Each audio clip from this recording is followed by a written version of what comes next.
Stanziamento per risanare le baraccopoli di Messina, ce ne parla Giorgio Specchia.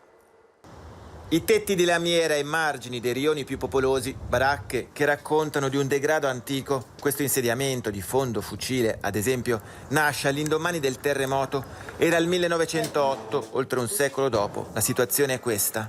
E questo è il bagno che può vedere dall'umidità, i legni che stanno cadendo, le mattonelle che si scippano, che si tirano. 86 baraccopoli tra piccole, medie e grandi, 8.000 le persone che a Messina ancora vivono in questi edifici, spesso passati da genitori a figli. Allora, io sono nata qua, ma siccome io ho 3 bambini minorenni, la casa non la lascio se non ho una sistemazione. Gli investimenti del passato e una legge speciale del 90 non hanno risolto il problema. Il governo, nel decreto Covid, ha destinato per queste aree 100 milioni di euro. Mi serviranno per demolire, bonificare, rimuovere, riqualificare e poi ricollocare le persone dopo aver individuato soluzioni abitative alternative. Un decreto da approvare entro il 31 maggio, poi 3 anni di tempo per portare a termine i progetti e una riqualificazione attesa da decenni.